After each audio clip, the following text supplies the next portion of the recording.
this is the first you talking to me after the summer break. This is a new term with the new European Parliament, with some new and young MEPs. And today I've got the pleasure to welcome two of them. Eva Paunova. Hi. Hello. You from Bulgaria and member of the Centre-Right Party Group in the European Parliament. Yes, hello. Hello and welcome. And Brando Benifei. Hi. Hello.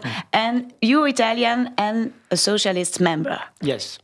Hello and welcome to both of you, and congratulations. This is for your first new mandate.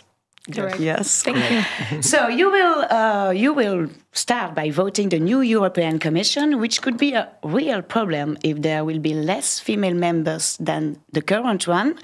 And so 5 women so far has been nominated. So it's 4 less than in the Barroso's team. And the Liberals, the Greens and the Socialists already say that they will vote against this Commission if there is less than 9 women. So Eva Paunova, I will ask you the first question. So your group is the European People's Party, and so you will vote against it if this happens? I would look at the issue more generally, because I think it's already a very good sign that Mr. Juncker has emphasized numerous times already back a month ago or even earlier, saying that we need more women as representatives of their countries in the European Commission. Therefore, this is already a very good sign. Yes, he has been encouraging and he's still encouraging. We're still waiting for Belgium to nominate their commissioner, and hopefully this will be a woman. But I think overall we should look not so much always as gender balance and gender equality. I mean, I think positions should be based on merit. And I do not agree with my colleagues that they already say before the hearings of the commissioners that they will vote against such a European Commission. Well, how about if these commissioners that are nominated are actually very good and they represent their countries in the right way? So there are also some female members who are really good. There are female members, exactly. And maybe it is some of the socialist governments that should think of nominating women instead of nominating men. But I overall think it should be based on merit, and it should be based on your capabilities and the way you perform during the hearings in the European Parliament. I think this is first priority. And you, Mr. Benifei, do you think we still having this situation as a world of men in black suits? But no, I think this issue should not be treated ideologically. So on this point, Eva is surely right. So there could be elasticity on this. But there is a principle we cannot renounce, that there should be a fair amount of women commissioners, which means that we can freely discuss during the hearings if they are okay or not, but it's not acceptable that the governments nominate only men. And I'm really proud that the Italian government chose to nominate a woman that was a vice president of Young European Socialists in the past, like I was until a few years ago. So I know she will be a very good High Commissioner for the Federica Mogherini. I just did the hearing with her now before coming here. She was there as Minister of Foreign Affairs for the Italian presidency. We will come back on this issue. Yeah, and I think to conclude that it's right to say that we need more women, and we stick to the principle that we cannot have a commission that is 90% men. I'm not attached to a precise number, but I don't think it's good, and I think the European voters should look at that some groups don't value as we do the fact that we need to have a good amount of women. You know, we can get back to that. I mean, the employment committee, we need there are a lot of inequality matters for women, and we also have to give a signal when we compose our commission. During the EU summit, I mean last Saturday, a woman's name came on the top of EU jobs, so Federica Mogherini, as we told before, the Italian foreign minister, nominated as the new EU foreign policy chief, succeeding Mrs. Ashton. But Mrs. Mogherini has been criticized of being not enough qualified, of being a bit too much pro-Russian. And as the new European chief diplomat, she would have to deal with the crisis in Ukraine. And so let's start about this issue now. And for this, we will open the second part with the question of a German journalist, partner of our network, Holger Wickelmann, that we will hear him on the phone, and he will ask you a question. He is from AMS Radio. Hello, Holger. We are listening to you. Hello, my question is, in Germany many people think that the EU reacts like a snail. So now the EU Commissions will come with new sanctions if Russia doesn't cooperate. But do we have so much time to react, or do we have to act directly? You can answer, Eva? That's a quite straightforward and a bit of a provocative question. Sometimes I agree time is key.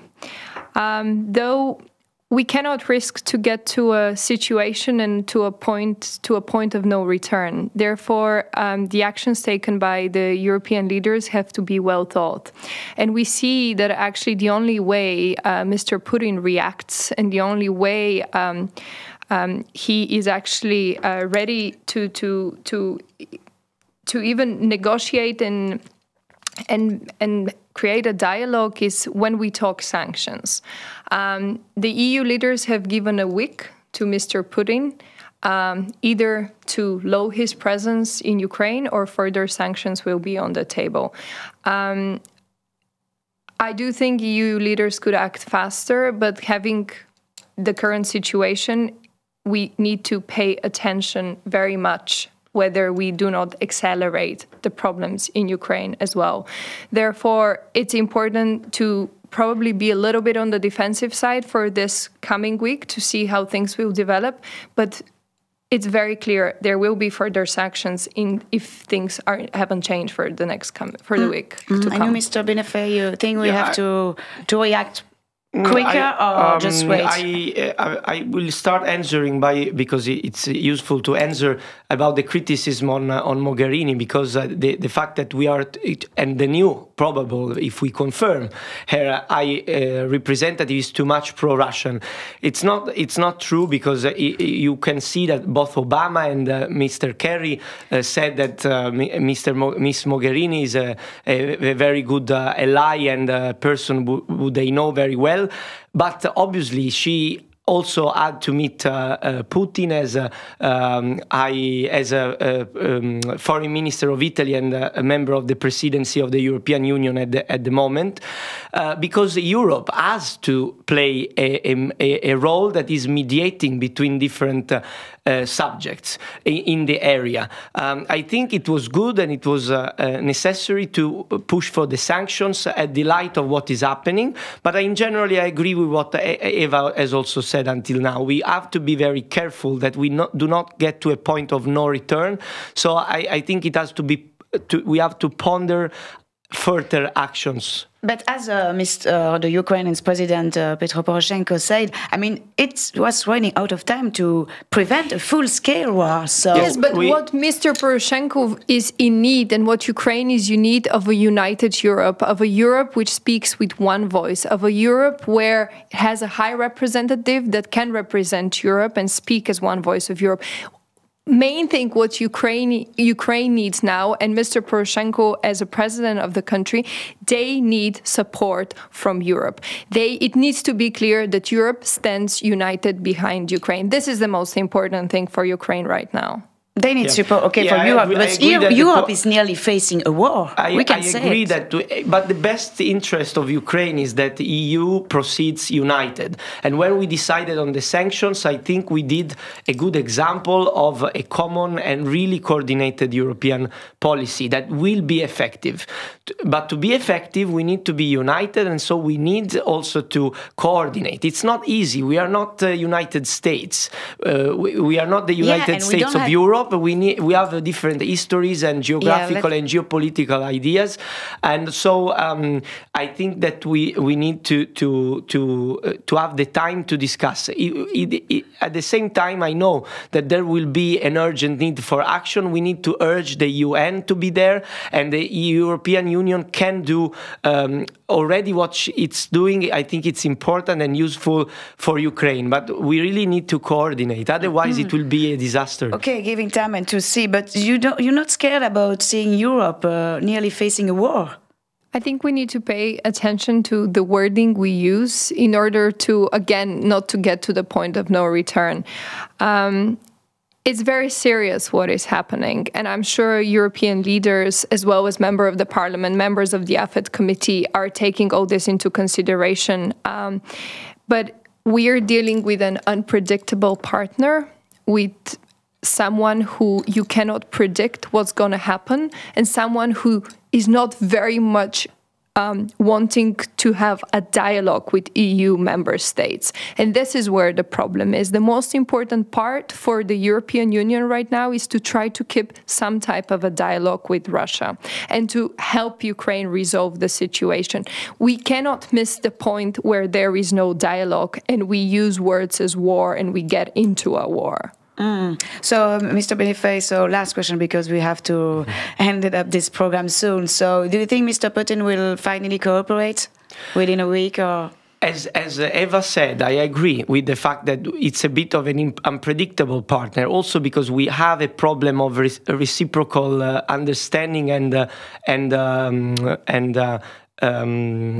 a confidence between the EU and Russia and Ukraine in the middle. So we need to rebuild it.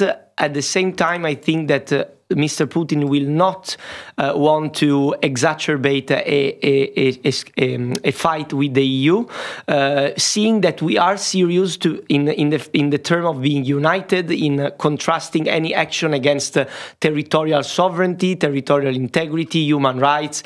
We must proceed in this way, but to do this, we really need to be united as EU. So we cannot.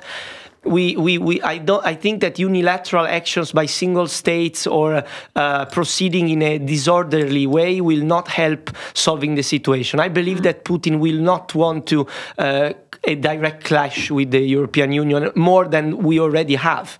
So we will see how it will end up. And thank you, both of you, for coming today. Thank you for inviting us. And thank you, all of you, for following us. Bye.